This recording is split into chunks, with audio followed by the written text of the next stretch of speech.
All right, ladies and gentlemen, I want to welcome to another fun episode of Fresh Takes, where I talk to professionals, professional speakers, professional business people, entrepreneurs to get their fresh takes on what it takes to be great at this art of public speaking and the business of public speaking. So today I've got just amazing speaker who's been tearing it up, not only in the United States, but worldwide. I've got author, consultant, trainer, keynote speaker, Mr. Eric M. Bailey. And Eric, I haven't read all the book yet, but I got your book here. Here's his new book, The Cure for Stupidity. So Eric and I are going to be talking today a little bit about his journey in this crazy world called public speaking and professional speaking. But I've said enough about Eric. So really quick, Eric, tell people exactly who you are, what you're really about, because we know you're an author, but who are you really? So I'm one of the guys that doesn't conform to the either or world where everything is either good or bad as a judgment, everything is right or wrong as a judgment. I find that there's a lot of gray area in between, and that comes from my experience growing up. I've seen so many things that could be deemed good from one perspective or deemed bad from a different perspective, and I found that if we can share that openness to possibility, we can have different conversations around the world. We can have, different legislation. We can have just different ways of connecting with people. And that's kind of been my MO in life, is how can I connect with this person whom it seems like I've got nothing in common with, and find that common boundary. Yep. Now, I think you're talking about common boundaries. You and I are both professional speakers, but the interesting one you and I had, you treated me out to breakfast, which I still owe you a meal.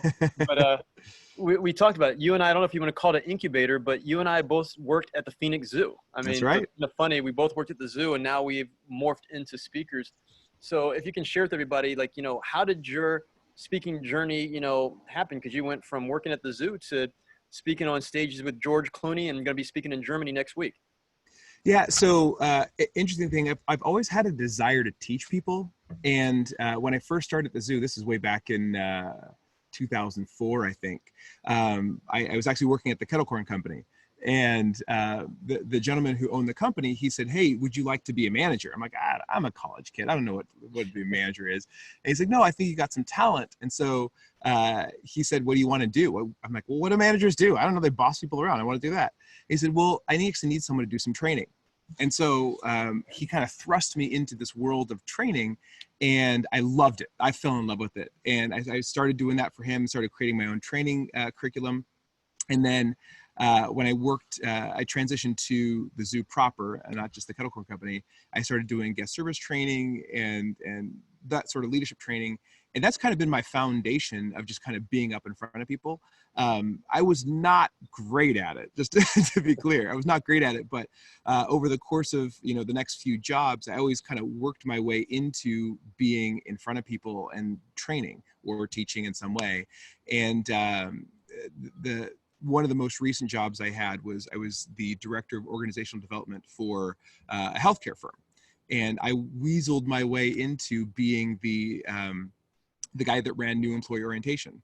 And this firm had a lot of turnover. So every week there was another new employee orientation. And so I was doing literally 3 hours of presenting every single week.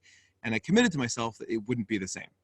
And so I would modify, improve every single time. So it's a weird kind of Forrest Gump type journey.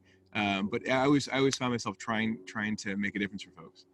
Yeah, I love asking the question, because we all come into this in different ways, and everybody will always ask, well, how do you become a speaker? And it happens just at some points just organically. You're not expecting it.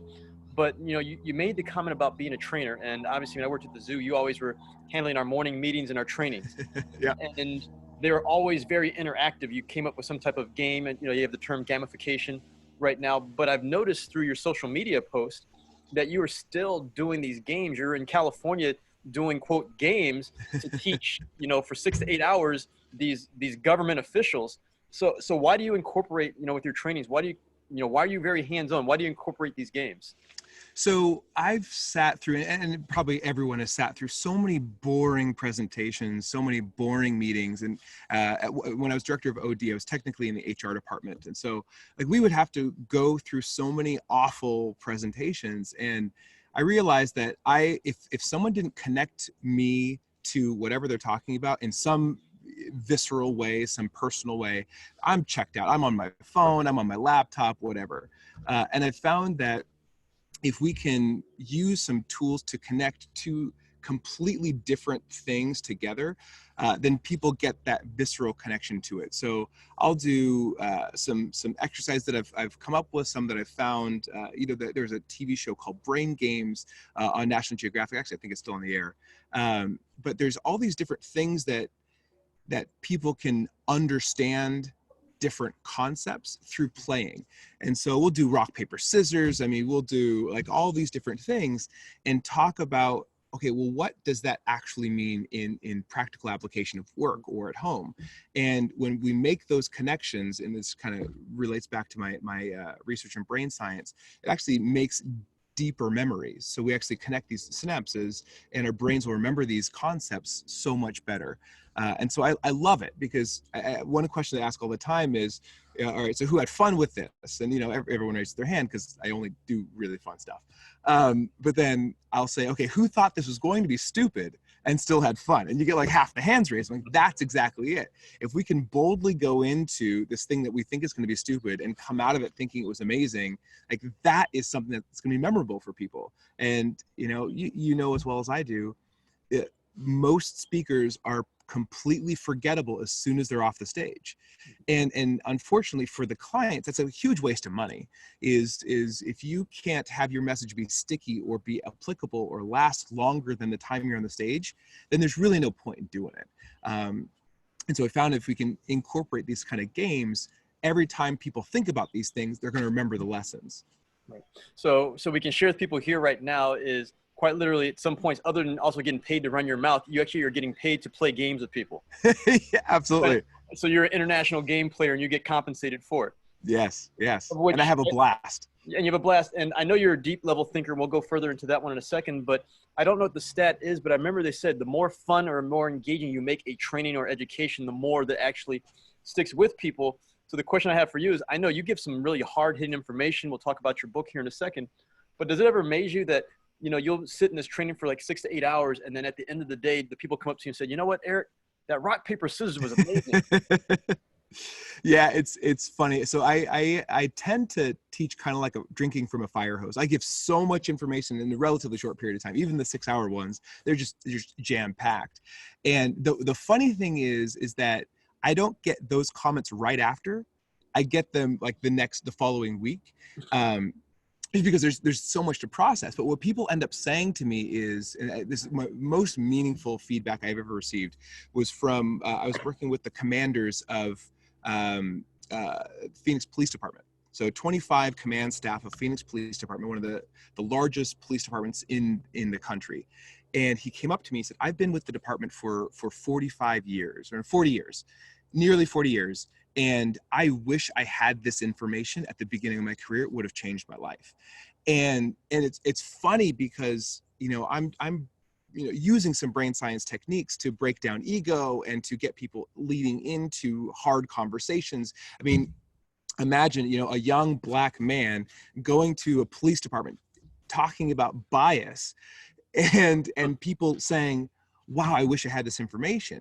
It's because it's introduced in a non-threatening way and introduced with these games where people, they don't realize that they're getting drawn into a conversation that's really powerful. They just think all right, we're doing the next thing.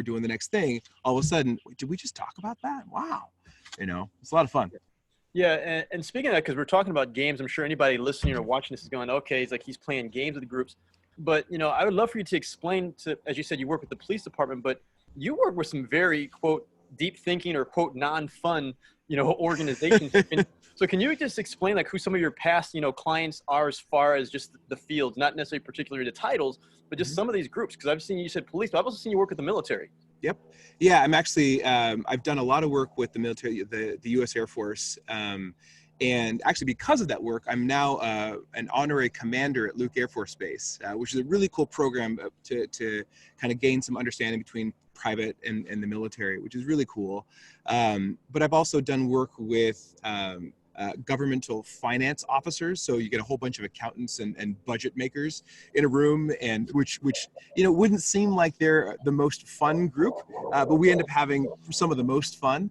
I've done a group with international HR organizations, and HR, they're the organization of no, and they end up laughing, having a lot of tons of fun. Interestingly, I'll work with one of the most surprising fun groups was a Teamsters group. So out in Nevada, they had a conference for the union people, the Teamsters, not just the union officials, but the folks that are in the union, out there, doing the hard work. And they're playing, having a good time, and learning the same lessons that when I worked at Google, like they're learning. It's very cool to see how some of these things transcend what we would believe these striations of our society. No, these are basic human, relatable ideas. Yeah. Now, people who are listening probably heard you just throw out a word and you just kind of threw it out there nonchalantly or whatever, what you said when you spoke for Google. Yes. Now, I'll let you share that story in a second, but I know when I work with a lot of speakers, I tell them a lot of times we have to get the speaking work, we have to use our network. Yes. So speaking on the Google piece, I know how you got into Google. Can you share with people a little bit, like, how are you finding this military, Teamsters? How do you find this work? Do you have an agent? Like, how are you getting these jobs? That's a great question. I've found that when I do a good job, and this is actually something that someone told me, is someone may help you get on the stage, but once you're on the stage, you need to kick ass. And that was the phrase they told me. And they said that if you do that, then you get referrals. And that's nowadays, most of my business is coming from referrals. But when I got started, I reached out to my network. Honestly, I was actually just going through this with a friend of mine who is actually the nexus of my entire business when I break it down. So her name is Nicole Lance, and we've been friends for nearly 20 years. We worked together, went to college together. I worked for her at one point. She worked for me at one point. So we've always stayed close together. Interesting. Now her and my wife are best friends. You know how that works. But this is maybe in 2015. I had the idea that I wanted to do a TED Talk. And so there was the organization I was getting my master's at, St. Louis University, they had a SLU TEDx event. And so I go and apply and say, we need recommendations. So I just go on email and I click all the different people that I think would have ever heard me speak or would recommend me.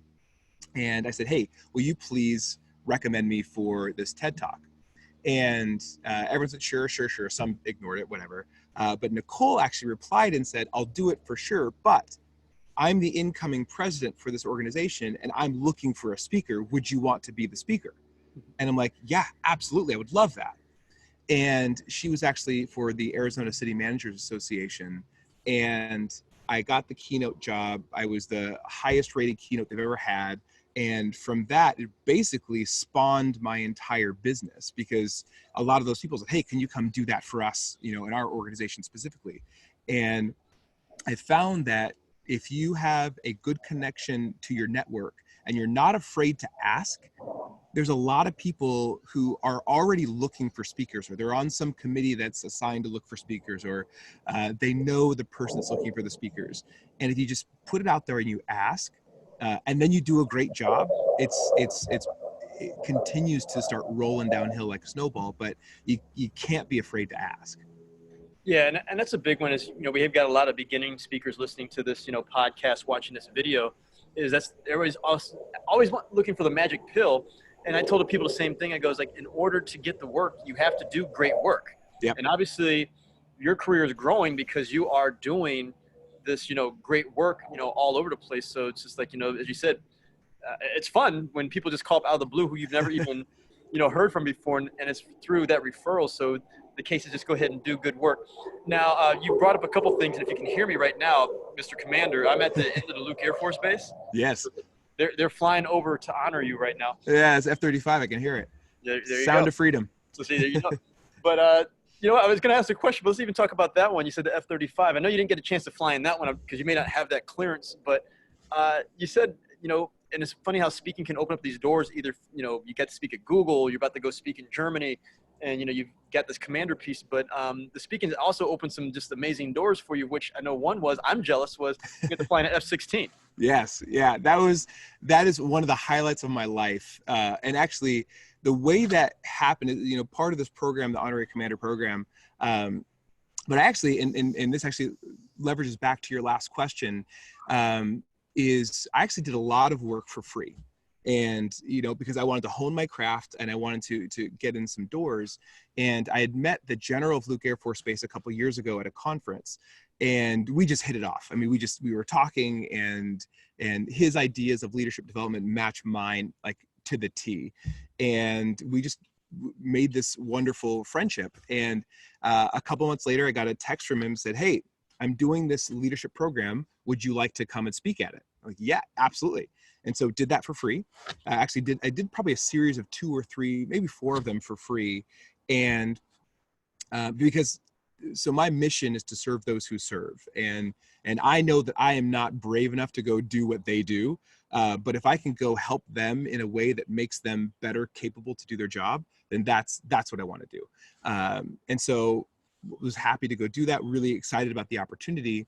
And after a while, you know, we built this wonderful relationship. He said, "I want to refer you to be in this honorary commander program." And he doesn't refer a lot of people to it. But when someone gets referred, they're almost always in. And then he said, "You know what? I want to get you up in the jet. I want to get you up in an F-16.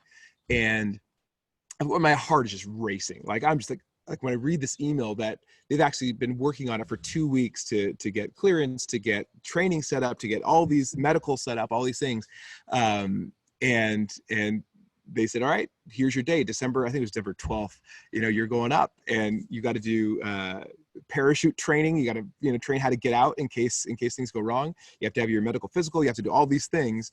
And the day came, and I put on my flight suit and went up in the sky. And at one point they actually gave me the stick, and I got to do barrel rolls. Wow. Yeah, he let me fly it we were like over no man's land, but really, really high, so I couldn't make any big mistakes.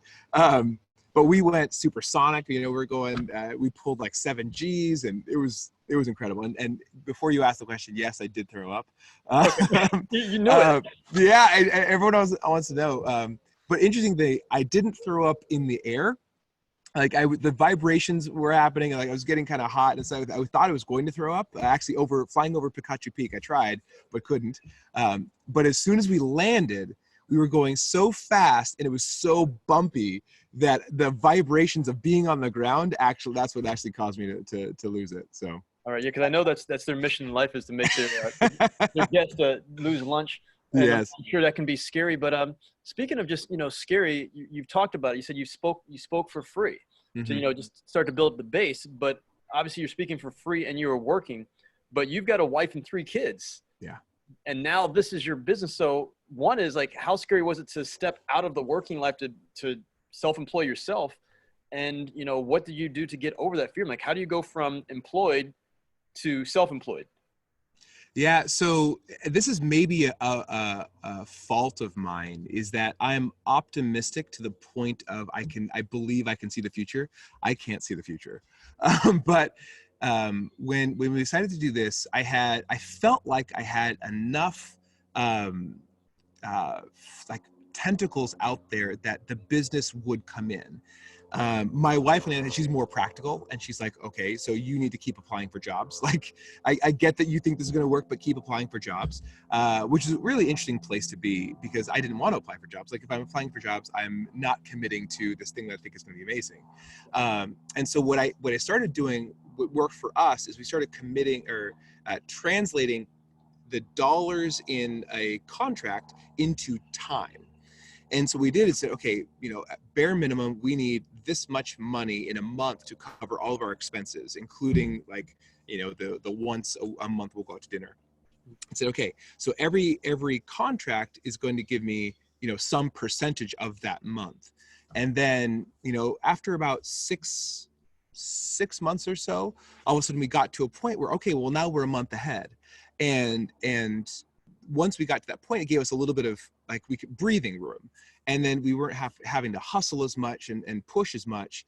And then, we started to get some momentum going. But the first step of going in and saying that you're going to do it, it's critical. And if you have to have a lot of confidence. You have to have some ideas of what you want to do. You have to have some ideas of what makes you unique, because if you go out and do the same thing that someone else has already done, it's not going to feel as authentic. And what I found is that people resonate well with authenticity. And this is something you've seen, Frank, is that when you go out and you're just you, all out you, people resonate with that. And that's, I think a lot of times the fear of not having enough causes people to not be authentic on stage, and that comes through, and then they're not as good as they need to be to get the referrals.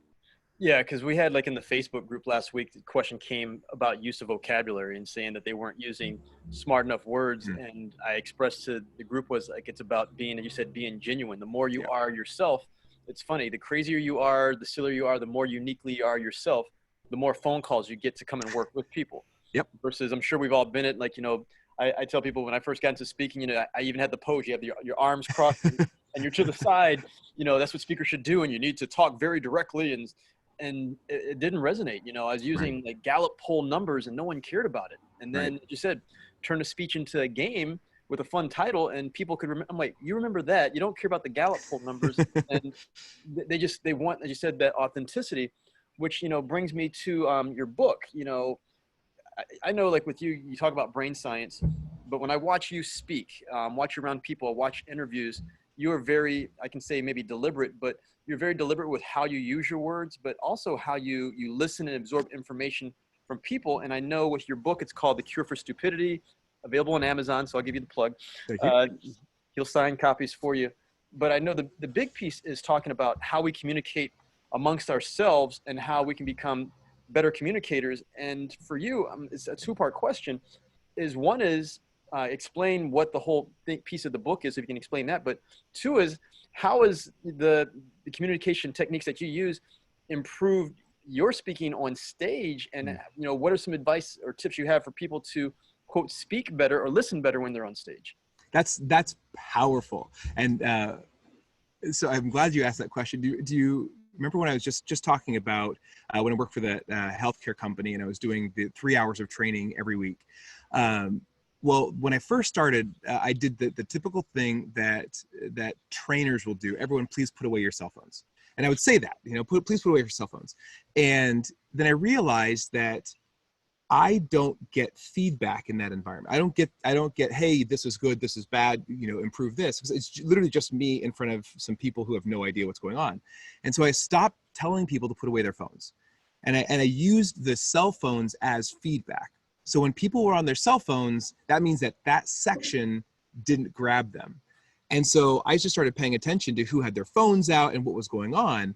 And that was really powerful. You talk about listening to your audience. A lot of times, they're going to be distracted with something or something.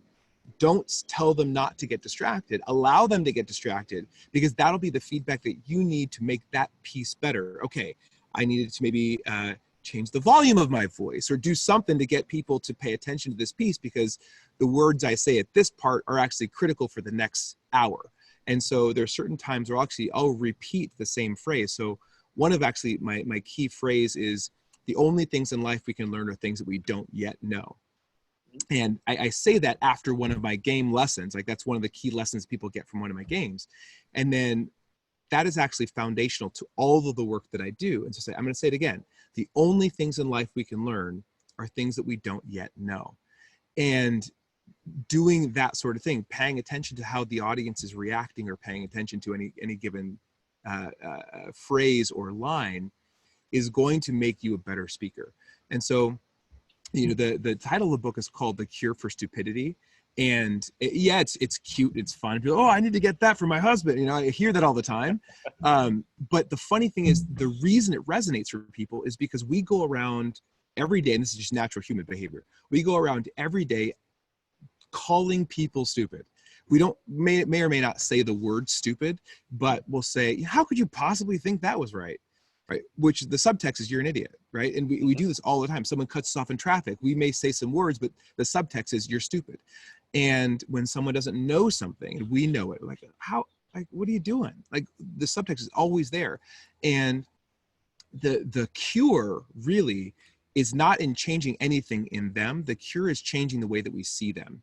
And, especially in today's political climate, we're unfriending people left and right. We're, in fact, the word unfriend is now in the Oxford Dictionary. It happens so often, like, which is crazy. It's so crazy. And so what happens is we have two people who disagree fundamentally on X, Y, or Z issue. And because of that disagreement, we say, it's not worth my time or energy to keep talking. Now, what happens is we're assigning them idiot, the role of idiot. They're stupid. And in that context, there's no opportunity for learning. There's no opportunity for connection or understanding. And so what I want to do is I want to give people the tools to see past that initial judgment and say, okay, this person who disagrees with you about the border wall, what can you learn from them? And there's always something to be learned. Like, just to be clear, there's always something to be learned. And, I've got a couple family members and we disagree vehemently on political things. Like, everything we talk about, it's a disagreement. And I started to take the position a few years ago of, what can I learn from you? And in one case, one of my family members have seen things that I could not imagine a human seeing. And they have these experiences I could not imagine. And I don't know what I would think if I'd experienced those things. Well, now I know. I would think what they think, and everyone we disagree with fundamentally believes that they're rational and logical. And I found that as you start to apply that into the speaking realm, it's really an exercise in listening. How can you find out what your audience truly cares about? And I spend a lot of time pre-planning my speeches. So I'll talk with the event organizer and, like, what are the topics that people are really struggling with right now? What are the issues that this organization is really dealing with? Not just what you say you're dealing with, what's really going on? Where are the interpersonal issues? And then I listen and customize everything for my clients to make sure it hits what they need. Yeah. And that's a big one too, is because, as you said about listening, or even heard you make that comment about unfriending. I heard you do another podcast and it really hit me because I'm like, wow, it's like, okay, I've done that. Yeah. But I'm not practicing what I preach on stage. So I got to make more time to, as you said, understand people, and everyone is not going to think the same way that I do, which means as the same point when we're on stage, I know people have different learning styles. So we have to adjust on stage, and you said to understand the crowd. And I know for me, a lot of people have come back now and they go, hey, it's like, you did so well on stage. That was awesome. That was amazing. And I explained to them, I was like, 80% what I do on stage is from listening to the audience. Yeah. Yeah. And the piece I love that you shared right here, I want everybody really to do this one that's going to set you apart from the other speakers, presenters, trainers, is, as you said, doing that homework ahead of time. Mm-hmm. Because it blows my mind to this day. I've been doing this for about 13 years now, where I will have event planners at the end go, wow, thank you so much. You actually made time to tailor your program for us. And there's nothing worse than I went to one event, they had the keynote speaker, and the people who booked it goes, wow, we just paid this person X amount of money to teach us how to climb a mountain. The person did no correlation to tie it into the field of the people that were in the room. And they actually go, or wow, where all it took was a couple of tweaks, like, nothing major, but just to tie it into what that group was. If it's a group of librarians, like, okay, how does it relate to the librarians? If it's a group of government workers, how's it tie in to the workers? And as you said, for me, I know I usually do about 2 phone calls, 2 pre-planning meetings. You can do more, but that pre-planning stage actually gets you booked more. Mm-hmm. Absolutely. Yeah. It takes a little bit of time, relatively a little bit of time, but it's tremendous payoffs. Tremendous. Yep. So question for this one is, because you talked about you came to the training, and people who listen to this I tell people, like, there's 2 different points. You have keynote speakers, and then you have trainers, and then you have a special few who can actually work in both realms. So I know you started as a trainer, but now you're starting to get more keynotes. So 2 questions again. Number 1 is, what's the difference between a training session and a keynote? And number 2, which one do you like more? Interesting. Great question. So the difference between keynotes and training is the keynote is, so the way that I approach keynotes is I always ask to be opening keynote because I've got high energy and I plant seeds that I want people thinking about throughout the rest of a conference. So it's mostly me kind of poking at them, trying to get the audience to think about things differently when I leave. And hopefully that will give them energy to have a more powerful conference. If I'm the closing keynote speaker, I do the same things, but then I'll ask them to be thinking about things differently when they leave the conference. So, I'll say, what are you going to do differently on Monday or whatever. So keynotes are typically, for me, I try to keep them around 90 minutes. 90 minutes is my ideal zone. Some folks will only give me 45, some folks an hour. If I'm lucky, we'll keep 90, maybe 2 hours. And yes, I know that's a long keynote, but remember I talked about random measurements, ways that you can measure if you're doing a good job or not. And I find that if people don't realize that it's been 90 minutes, I've done a good job. Like, that's the feedback. Well, people say, oh, that went so fast. Now for training, for me, it's a little more in depth. And so I will go deeper into some of these concepts. I will give them different kinds of opportunities to practice. So I may talk about similar ideas, similar concepts, but I'll ask people to do some workshopping and walk through some of these principles, because in a training session, I actually want them to walk away with a skill of how to apply this. Whereas in a keynote, I typically just want them to be sparked in their thinking. Now, to answer your second question, which do I like more? I don't think I'm prepared to answer that.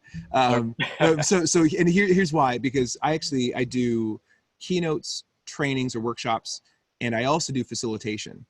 And facilitation is where I'll work a group of people through developing a strategic plan or something like that.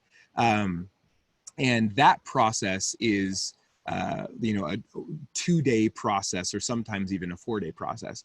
And I put keynotes and training in one bucket together, and then I put facilitation in a different bucket. And so actually keynotes and training are my favorite, and facilitation I enjoy as well. But that's my second favorite. Yeah, because the facilitation needs a little bit more brain power and physical power. But yeah, the main reason I want to just explain it, because you get a lot of people who I see a lot of people who've been in the facilitation space, but they don't have the same impact on stage. You said you got to be high energy. That's almost like the rock star performance. Yep. Then, as you said, with the workshop piece, is, as you said, you're teaching the point. Like the keynote is teaching people, hey, the door opens, and then the workshop is teaching people how to open the door. Right. And then I guess you can say the facilitation piece is actually working with them, explaining why the door opens, how to go through the door. And, it's more in depth, but, I wanted people to get a good grasp, because, there's some people who will come into this and they don't recognize you can actually earn a living in all three categories, but you have to figure out what you do best, because I see facilitators who try to be keynotes and they fall flat on their face. Right. And keynotes who try to be facilitators and they fall flat on their face, not really recognizing what their strength is. Right. Right. Yeah, it's fun kind of learning that. And I probably have the most fun on the keynote stage. If I'm with an audience and we get, they're vibing with me. Like I just did the Arizona SHRM conference. I didn't do a keynote, but I did a breakout session, and again, did it for free. But for the purpose of auditioning for next year's keynote, right? And so we were vibing so well. And people were laughing with the process. People were boldly raising their hand and saying, yes, I know the answer. Oh, crap, I'm wrong. Just doing the whole thing. And like, I get such a jolt of energy when that happens. And it's cool, because then you just get, you read the feedback and people are like, oh, I didn't realize it took that long. And that was so crazy. The time was flying. We had so much fun, and, can't wait to see him back. And so it was pretty cool. It's pretty cool. Yeah. And you're bringing this up, and I always will tell people, people say speak for free, and I tell people it's speak for value. But explain that piece right there. Like you said, you went to the SHRM conference, or people listening to this, watching it, it's a Society for Human Resources Managers.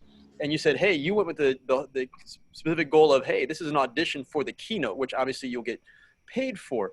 But can you explain to them how we can turn these free deals into literally commercials for yourself? Yeah, absolutely. Someone told me a long time ago when I was first getting started in this, actually, I think it was the president of Ottawa University. He said, we just randomly had lunch together because someone introduced us. And he said, he used to be a keynote speaker and he used to travel all over the world. And he said, don't be afraid of the free events, because they're essentially, that's your marketing. Yeah. And, people talk about branding all the time and they're thinking fonts and colors and logos. Like, no, that's marketing. But think about your brand is what people think of you. And every time you get on stage, whether it's for 5 people or 5,000, you're establishing your brand, or you're reinforcing your brand. And if people don't vibe with your brand, they're not going to recommend you to go speak at a different conference. They're not going to say, I want to see you again. Please come back to my company and do the same thing. And so when you go out and you do some free event, go into it with the goal of how many, either contracts or connections or other events you're going to get out of this one. And then just go, like I said, go kick ass and watch what happens. And if you don't get bummed, then you could say, okay, well, what could I have improved on this? Like and if folks aren't recording themselves just on their cell phones, do it. Just record everything you do, not necessarily for putting it out on social media, but just so you can watch yourself back, see what it's like from someone else's point of view, and use those opportunities to improve. But doing free events, it's, you would pay, how many hundreds of dollars to put out an ad on Facebook. Well, why not pay $0 and go speak and have probably better luck? Oh, exactly. You've got a room. You said you did a breakout. I know it's a big conference, so you can probably have 200 people in that breakout. So instead of you making 200 phone calls or emails, you have 200 of your ideal clients right there. So as you said, quote, you spoke for free, but you really didn't, because you got the value out of it of, oh, thank you. You're going to bring me in, let me do my full thing, and let me go ahead and sell myself to this group, plus maybe sell some books also. Exactly. It's good stuff. Now, you brought up the branding piece. I know I've been just throwing all these questions because you said you share so much information. And we said there's branding and there's marketing.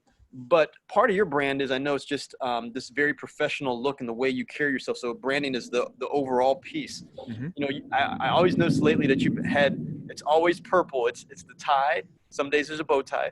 And there's the vest. So explain, I've asked some of the female speakers this one, but explain, your look and why you do it. Yeah, that's really important. And I've decided a long time ago that it came from when I was a kid. My aunt, who's basically my second mother, she said, it's always better to be overdressed than underdressed. And she told me that when I was like 6 or whatever.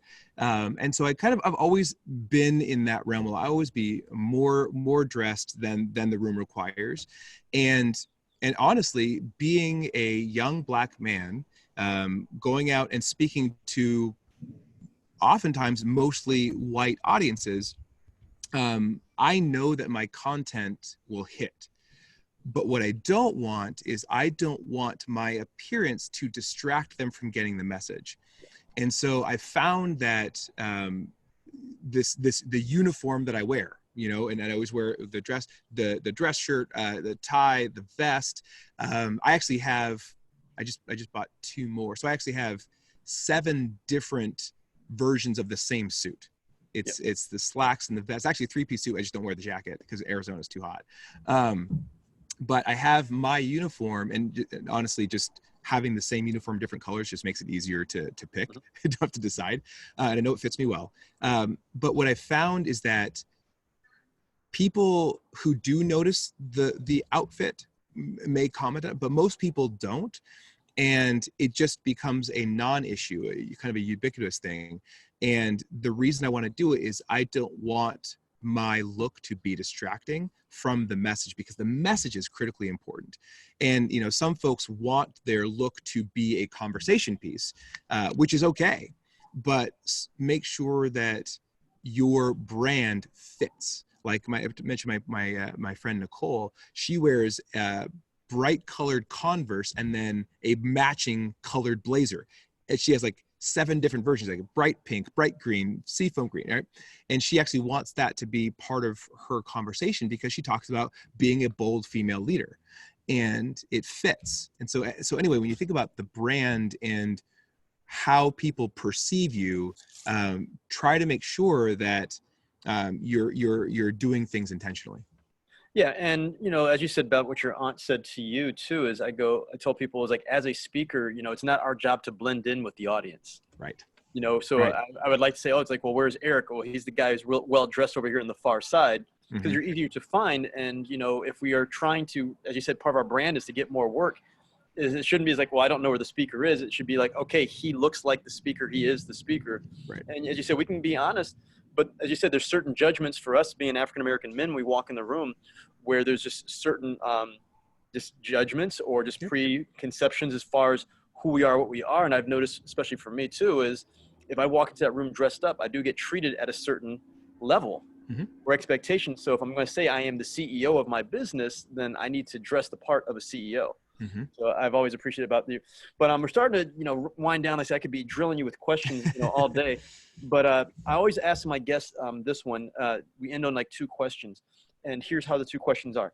The first question is, with what you've learned, your experience so far as being in the speaking game, what is one thing you would share with people as far as the art of speaking? So one way they can improve at the art of speaking, but then at the same point, for anybody looking to become a professional speaker, what's one thing you would share with them on how to improve or excel in the art or the business side of speaking? Those are great questions. So I love that you call it the art of speaking, because it definitely is. And there's some science to it, but really putting the science into practice is an art, and doing it well. I think the one thing that I learned, and so just a little peek behind the curtain, I'm an introvert. And I know that many speakers are introverts. And I think recognizing that there are different kinds of people out there who will receive information in different ways. If you aren't paying attention to how your audience is receiving your message, then you will fail. You may hit, 10% of the people, and those 10% may be really excited and come up to you and say, that was amazing, the best thing I've ever seen. And then everyone else just walks straight out of the room. Pay attention to that. And the art of speaking is really, bless you, the art of speaking is really trying to understand how different people will receive your information, and kind of craft your tone, craft your message, craft your sentence structure in such a way that people will receive it in the way that you hope that they do. And that's going to be different for everyone. Some folks might have the more a cadence of a preacher. Some folks may have the cadence of a poet. Some more have the cadence of a football coach. Like everyone do your thing, but make sure you do it in such a way that your audience will receive it the way you hope that they do. And then as far as the business of speaking, the number one thing that has helped me become what I would consider a very good speaker, and I don't want to say I'm great yet, but I'm very good, is I've found ways to give myself feedback. Whether it's, I record almost every session that I do. I want that feedback. I want to be able to watch myself back and say, ooh, that wasn't what I thought it was. I thought that I hit that. I thought audience really were enjoying it, but then I watch it back like, oh, everyone was on their phones at that point. I found that, paying attention to the comments that I get back. I actually will go into a session with the intention of getting this kind of comment. And if I get that kind of comment, that's the feedback that, okay, I achieved what I wanted to achieve with the audience. And then just go speak as much as possible. If you have a friend who is a professor, say, hey, can I guest lecture? Or you have someone who's, got a sewing circle. Can I go speak to your sewing circle or whatever? Just go get as many reps as possible. Using the feedback, you will get better if you use the feedback. Because if you don't, they just, oh, I'm great. I'm going to go out and ask for $10,000, and I'm not worth $10,000 because I haven't put in the work to get better at it. Yep. So speaking of feedback, for everybody who's been listening to this and watching this, and they want to get more information from you or provide feedback for you, how does our audience stay in contact with Eric Bailey? So you can grab my website. I just actually launched my official speaker website, ericmbailey.com. Or you can grab me on social media, Instagram, Twitter, Facebook. It's Eric M. Bailey, sometimes with underscores between and after the M. So, but it's fun connecting with people. I'm actually on the Facebook group, so we can connect there as well. Oh, yeah. But everybody remember Eric M. Bailey, because there's actually another professional speaker, Eric Bailey, out of Australia. So we have to watch there, so we got him in the right spot. And then the other one is we want to see you flying in that jet. So where do we go find? Because you got some great videos out there. Where can people go find your videos? Yeah, so I've got a series of 2-minute leadership lectures that I put together. It's called The Walking Meeting. And so you can grab those at thewalkingmeeting.com. There's 6 episodes so far. But actually wedged in there is my video that I put together of me flying in the jet. So it's at thewalkingmeeting.com. All right, so we got thewalkingmeeting.com, ericmbailey.com. We've got the book Cure for Stupidity, so if they want to go check that one out. But Eric, before you go, what's just one last, whether it be a quote, a phrase, what would you like to leave everybody here with, so that way they can actually, excel at this art and this business of speaking? No, and this actually comes from you and me, Frank, and our history. It's never underestimate the power of experience. Because Frank and I mean, we were working at the Phoenix Zoo. We were wearing khaki t-shirts and khaki pants, or khaki cargo shorts. And it's funny, all of that time that we spent there actually gave me a huge... Oh, no. All right, everybody. So if you saw there, this is what happens when you do things live. Eric was getting just a great information as far as sharing like his last quote. And then guess what? The power got pulled on. Somebody walked by and tripped over the power cord. So Eric, one more time, what was that great phrase you're going to share with everybody about experience? Yeah, so you don't quite know what experience is going to give you in the future. So Frank and I, we were living these kind of lowly lives, making minimum wage at the Phoenix Zoo, but it gave us this huge battery of stories to tell and experience. And it's funny, now that I'm an international speaker, I go around and I tell the story about how I met Larry Fitzgerald and helped him pet a rhinoceros. And that one story, actually, it gets people like really excited about it. So when you think about all the things that life gives you, don't drop them in the buckets of this is good, this is bad. But think about it, it's either going to be a lesson to be learned or a story to be told. Love that. Well, then, Eric, I got to say thank you so much for being on here. You have dropped a ton of knowledge. When you get back from Germany, actually, I don't know if you noticed, I was born in Germany. But, I didn't know that. Yeah, so once you get back from Germany, we will meet up for breakfast. Bring Nikki along, and we can figure out a ways to just keep growing here in the business. So thank you for sharing. And, hey, just keep doing what you do. So everybody here, that's Eric Bailey. He's been teaching you how to live fresh, his fresh takes on speaking. Please stay in contact with him. And just go out there and elevate that speaking for yourselves. All right. Thank you so much.